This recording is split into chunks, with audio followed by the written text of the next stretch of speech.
হ্যাঁ, অলরেডি ওনার সাথে ওনার পেজটি কিন্তু ছেড়েছে।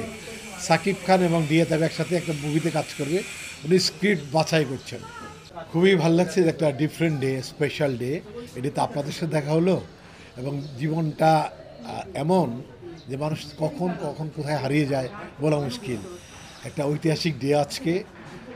যাদের জীবন দিয়ে তারা হয়তো দেখেনি এই দেশটা দিয়ে চলে গেছে, বাট আমরা ভোগ করছি সেই স্বাধীনতা। সেই বিজয়ের দিনে খুব ভালো লাগছে যে আপনাদেরকে পেয়ে এবং একটা নতুন টেলিভিশন নাম চেঞ্জ করা, এটা ভীষণ এনজয় করছি আমি। ভাই আপনি একাধারে টিভি অভিনেতা প্লাস চিত্রনায়ক, আসলে কোনটাকে আপনি স্বাচ্ছন্দ্য বোধ করেন, নায়ক হিসাবে নাকি অভিনেতা হিসাবে?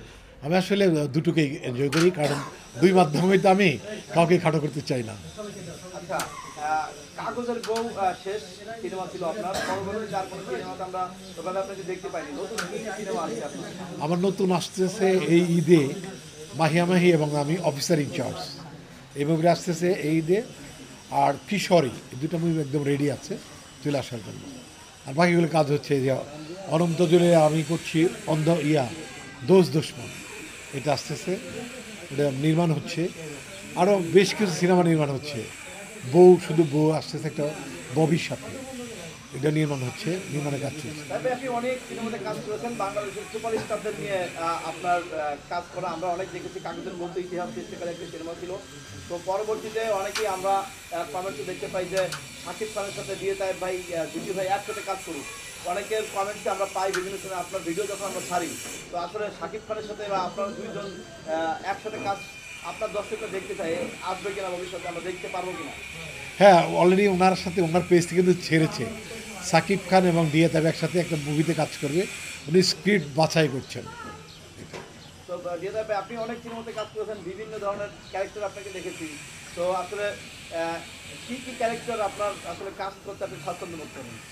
আমি আসলে সব ধরনের চরিত্রে অ্যাক্টিং করেছি। আমার ফার্স্ট ছবি ছিল একটা গায়েন, সোনাবন্ধু, পরিমণি আর পপি ছিলাম। এটার মধ্যে একটা গায়নের, গ্রামের লুঙ্গিবার একটা যুবকের অ্যাক্টিং করেছি। ভালো লাগছে, এটা খুব ভালো লেগেছে। এবং ফার্স্ট ফিল্ম আমার কিন্তু চলচ্চিত্র খুব বেশি করিনি, 5টি রিলিজ হয়েছে আর 2টা রেডি আছে, 7টা সিনেমা। আমার 5টা সিনেমা, 3টা সিনেমা রিলিজের পরে আমি চলচ্চিত্র শিল্পী সমিতির সিনিয়র ভাইস প্রেসিডেন্ট হয়েছি। আমি সো লাকি রিয়েলি যে এত বড় একটা অঙ্গনে আমার জায়গা হয়েছে, এটা আমি নিজের ভাগ্যকেই থ্যাঙ্কস দিব। আচ্ছা, আমরা দেখতে পাচ্ছি যে বহির্বিশ্বের তুলনায় আমাদের বাংলাদেশের সিনেমা পিছিয়ে আছে এবং বর্তমান যুগে সিনেমা ভালো করছে।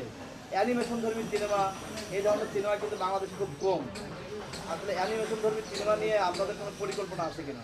আমরা সব ধরনের সিনেমা নিয়ে কাজ করবো। আমরা শিল্পী সমিতি সাংঘাতিকভাবে এই বিষয়ে আমরা সিরিয়াস, যে যেগুলি পাবলিক ডিমান্ড, যেগুলো দর্শক নেবে, সে ধরনের সিনেমা আমরা নির্মাণ করবো বেশি।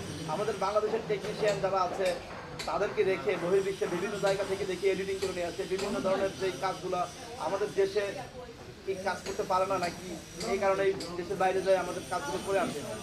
আমি শুধু এটুকু বলবো যে আমাদের দেশের যারা আছে, যারা কাজ করছে বিভিন্ন মাধ্যমে, এডিটর, মানে মোট কথা যারা এই মানে মিউজিক ডিরেক্টর, সবাই অনেক চমৎকার, অনেক ভালো কাজ করে। আমরা আমাদের মানে বিদেশ প্রীতিটা কমিয়ে দিয়ে দেশের মানুষ দেশ নিয়ে ব্যস্ত থাকা উচিত বলে আমি মনে করি।